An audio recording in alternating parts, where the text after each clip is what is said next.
Ragnarök isn't really about who swings the axe hardest. It's about whether we get to choose who we are. Back in 2018, God of War was a story of personal growth. Could Kratos outrun his sins? Could he raise a son who turns out better than he did? He changed, deeply. So heading into Ragnarök, two big questions hung over everything. Does Kratos have any growth left, and is his story already complete? First answer, mostly no, except for one crucial moment I'll get to later. Instead of reinventing himself, Kratos lives his growth.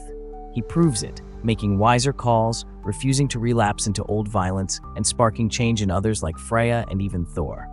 Second answer, also no. Ragnarök shifts the spotlight.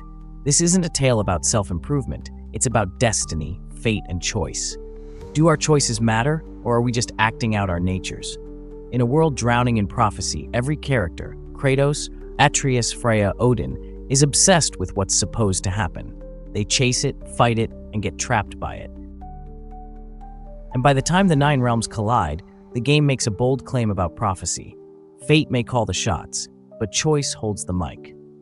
2018's Midgard looked dead, but it felt alive. Human settlements lay in ruins, yet the world was lush and green, teeming with beasts and bright places to discover. Amid the gloom, there was warmth. Brok and Sindri cracking jokes, Freya steady and compassionate, Kratos and Atreus inching toward better versions of themselves. Ragnarök flips the table. Winter has settled like a suffocating blanket. Everything is frozen, brittle, on the brink. The end isn't a whisper, it's a deadline everyone can feel. Every quest, every detour carries that gnawing sense that you're marching toward a disaster you can't outpace. And the people mirror the world. Freya's grief curdles into revenge. Tyr, once a legend, is rescued only to reveal a man hollowed out, unable to fight. Even the gods wear their cracks on the surface. Thor is a bruiser, drowning in drink and in Odin's shadow. By the time the credits roll, even Sindri, our former comic relief, is as jagged and furious as the ice around him. Ragnarök isn't just colder, it's crueler. The world breaks, and so do the ones trying to save it. Even the new Kratos wears the old weight. He's calmer, wiser, but the past still presses on his chest, and the future gnaws at him. What's brilliant is how Freya and Thor become his mirrors. Kratos once lived for rage and revenge against anyone who hurt his family. Now, after the deaths of their children, Freya and Thor are the ones consumed by payback, the very version of Kratos he's trying not to be. He chooses restraint, they choose the fire. These gods are ancient and exhausted, lugging centuries of mistakes behind them, haunted, hardened. And in the middle of all that scar tissue stands Atreus, a kid searching for purpose, aching to do something that matters. The early hours feel suffocating because every adult around him is drowning in their own pain. When does he get to be a kid? To laugh, to mess up, to breathe without a dozen wounded gods watching? Then he meets Angerboda. For a moment, the ice cracks and sunlight get in. She's his age, quick and curious, and that short stretch of the journey is full of play and possibility. It's the first time Atreus gets to just be Atreus, light, silly, alive. A small, bright pause in a story bracing for the end of the world. Back with the battle-scarred adults, Kratos' arc isn't about changing, it's about proving the change. He becomes a catalyst, turning his hard-won growth into healing for others. You see it in 3 beats. Here are the first 2. Freya. He doesn't strong-arm forgiveness, he earns it. Kratos shows up honest and present, listening, taking her pain seriously, admitting his faults. Not the old warrior demanding peace, but the man the last journey forged, accountable, respectful, patient. That's what mends the rift. Brok has already died once. Sindri brought him back, missing a piece of his soul, and kept it secret. When that truth threatens to split the brothers, Kratos steadies the moment with kindness. He asks Brok to bless his new spear, not as a favor, but as recognition. Ma'am, it would be an honor if you might bless it for us. Are you, hello? Hello? The fuck was that? She acts like I weren't even here. Mermaids don't speak to our corporeal bodies. They speak to a part of our soul. A part specifically you might be missing.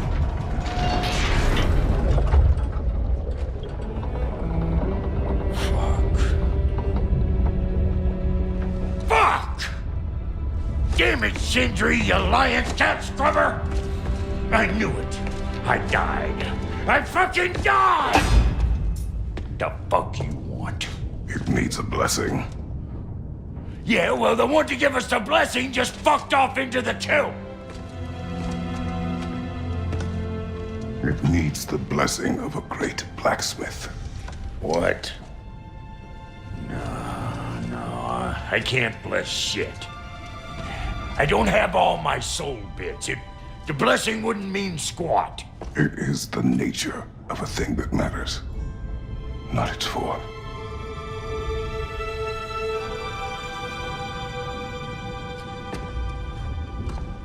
All right.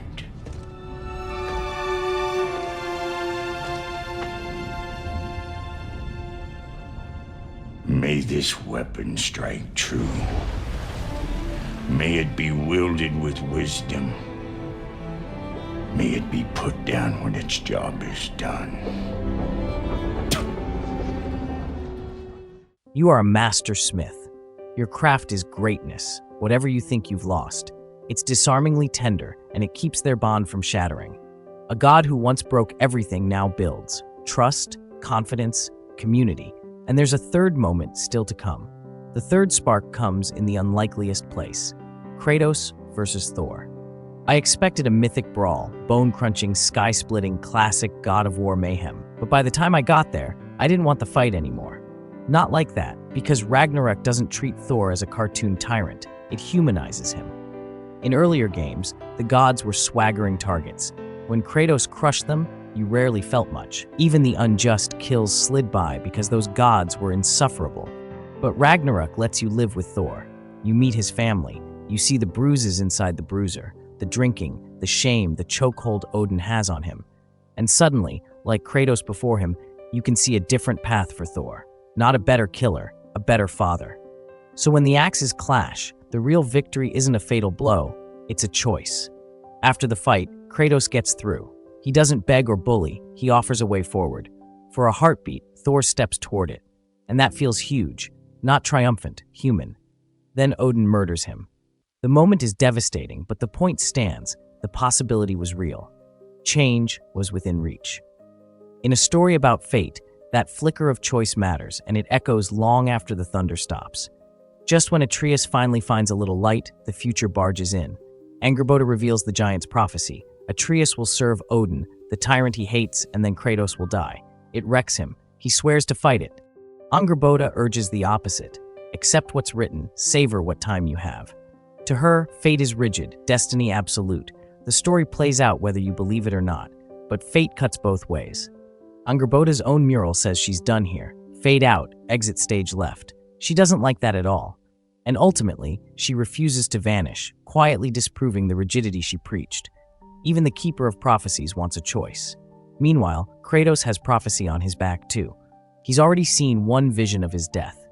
In Ragnarök, he seeks the Norns, the oracles of this world, and hears a brutal forecast. To protect Atreus, he will kill Heimdall, spark Ragnarök, and die. Yet the Norns don't talk about destiny like most stories do. Their version isn't a grand script from the heavens, it's something far more unsettling. Not the future reading you, but the future reading who you already are. Kratos and Atreus have fallen into the trap. Both are caught up in the story the Norns foresaw, playing their parts without realizing it. Kratos plans to kill Heimdall without hesitation. His instinct to protect Atreus, to ensure his survival, overrides everything else.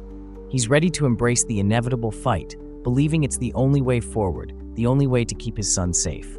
Atreus, on the other hand, is infiltrating Asgard, pretending to serve Odin, all while secretly trying to undermine him from within. Both are desperately trying to fight destiny, but they're still walking the path laid before them. What's fascinating here is how these choices reflect the Norns' earlier warning, that destiny isn't a grand, predetermined plan, but a series of choices born from who you are. Kratos and Atreus' decisions are steeped in their own fears, their own instincts, and their own histories.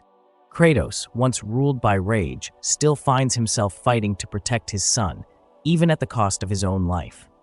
Atreus, full of youthful rebellion, believes that playing Odin's game is the only way to take control of his future. And yet, the deeper you look, the more you realize that their decisions are exactly what the Norns predicted.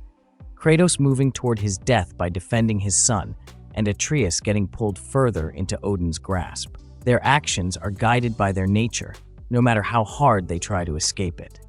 But as the game unfolds, the true challenge isn't just avoiding prophecy, it's learning to transcend it. It's about making choices that defy what they've always believed about themselves. Kratos, who has spent his life tied to violence, has to learn how to break the cycle. Not by avoiding conflict entirely, but by finding the wisdom to fight differently. Atreus, too, must learn that destiny isn't something he can escape by merely playing the part of a hero, but by choosing his own path and deciding who he wants to become, rather than who the world thinks he should be. What happens next is a surprise. Instead of falling deeper into their patterns, Kratos and Atreus sit down and actually talk. They open up, honestly, maturely. They lay bare their fears, their burdens, their uncertainties about what's to come. And together, they reach an understanding. They choose a different path, not just out of love for each other, but because they've both learned that they can be better. They can make better choices. For a moment, it feels like they've sidestepped their destiny. But of course, fate doesn't let go so easily. Odin's true hand reveals itself in the cruelest way. The trickster god, pretending to be Tyr, kills Brok again, and with his death, the fragile hope they'd built is shattered. The choice to seek vengeance consumes them. The choice to wage war, not just against Odin's tyranny, but against the very nature of the world they're caught in. They can't ignore it anymore. It's in their blood to avenge their friend, to stop the cycle of suffering, even if it leads to their own destruction. This final chapter of Ragnarok's story, the war preparations, the ultimate showdown, does feel a little rushed. Freyr's sudden declaration that he'll unite the elves and Mimir's quick task of rallying the army of the dead seem to gloss over the massive stakes and effort those tasks should have required. Within moments, they're both back, their grand undertakings already completed. It's a bit jarring, given how much of the story has been about the weight of destiny and the monumental decisions they face. While this pacing feels a bit fast for such high-stakes moments, it doesn't diminish the emotional impact of what's to come. The sense that the characters are spiraling into the inevitable still lands hard. In many ways, God of War Ragnarök tries to do too much. The story is vast, layered, and ambitious, so ambitious in fact that it might have been better suited to two separate games. But let's get back to the analysis. Kratos and Atreus play a key role in preparing for war, and part of that involves recruiting Surtur, a primordial fire giant prophesied to destroy Asgard. Surtur's time in the game is brief, but it's significant. His choices illuminate a powerful theme in the story: how prophecy can both be fulfilled and defied. The prophecy dictates that Surtur must unite with his wife, Sinmara, and together they will form a massive creature with the power to obliterate Asgard. But in a twist that echoes Kratos and Atreus' struggle against their own fate, Surtur refuses. He loves Sinmara deeply and won't be part of any plan that results in her destruction. His love has shifted his nature, and it compels him to make a different choice. In the end, they find an alternative. Surtur transforms into the giant, fiery beast without Sinmara's sacrifice, saving her life while still fulfilling the prophecy's destructive promise. By doing so, Surtur not only fulfills part of his foretold fate, but also subverts the prophecy's darker side. This moment is crucial. It foreshadows what's to come for Kratos and Atreus, their own journey of fulfilling and subverting their fates. They too will face the question of how to balance the prophecy they're bound to and the choices that can change everything. The battle for Ragnarök is as epic, brutal, and devastating as anyone could have imagined. But in the chaos of war, Atreus sees something that changes everything. He realizes that Odin has been using innocent lives as a shield, sacrificing them to fuel the war and ensure the prophecy's progression. As the battle rages on, Atreus knows that if they continue down this path, it will lead to the needless death of countless innocents. Atreus tries to block out the suffering, trying to shut off the empathy that defines him, just as his father once closed his heart to the innocent lives lost in the destruction of Greece. But Kratos sees this change in his son, and in a rare moment of clarity, he understands what's happening. Atreus is a compassionate soul, and he's struggling to suppress that compassion to move forward. But Kratos won't let him. He stops Atreus and says, Son, listen closely. You feel their pain because that is who you are. And you must never sacrifice that. Never. Not for anyone.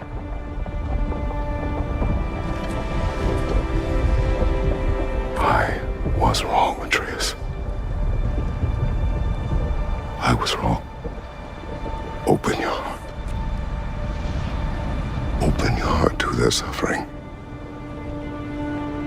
That is your mother's wish. And mine as well. Today's. Today, we will be better. This moment marks Kratos' final step in his personal growth. It's the culmination of everything he's learned throughout the journey. That even in the heat of battle, even in the pursuit of vengeance, compassion isn't a weakness. Empathy is a strength. They don't have to burn everything down.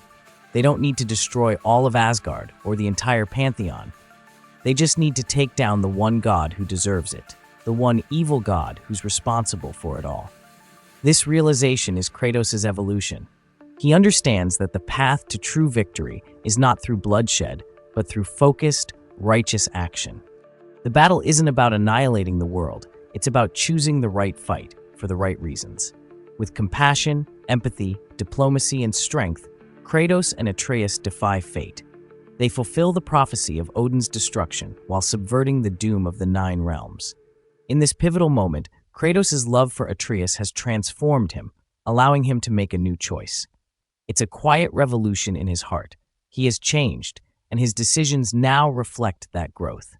In many ways, the final confrontation with Odin feels almost anticlimactic. The true climax isn't the battle. It's the choice Kratos makes before the fight even begins. Justice over vengeance. By the time the confrontation with Odin takes place, Kratos has already chosen his path. The rest of the battle is simply the inevitable consequence of that decision. Odin, on the other hand, embodies the opposite. He is the antithesis of change, completely incapable of evolving. His nature is his prison, and because he can never break free from who he is predictably destroyed. In the final moments, we catch a glimpse of what Kratos' future could be. A god of peace, a god of love, a god of builders, not destroyers. A future shaped not by fate, but by the choices he's made. It's a powerful vision, one that shows the true theme of God of War Ragnarök. Changing your fate isn't some grand, impossible feat. Sometimes it's as simple and as difficult as making a different choice. Sovna. Apfra. Desu.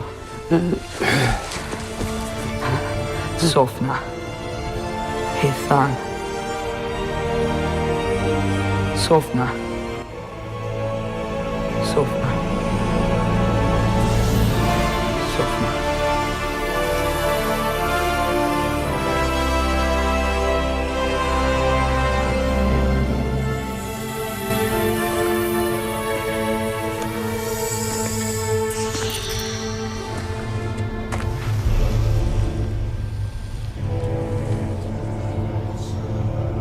What do we do with him?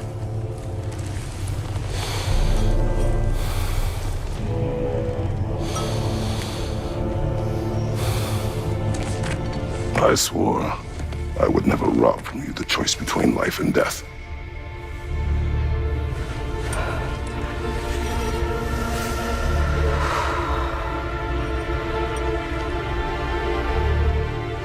I have waited so long for this moment.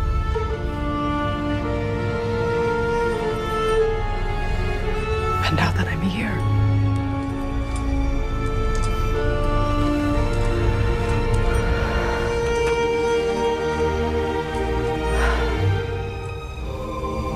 I don't need this to make me whole. We stopped his madness. That's all that matters.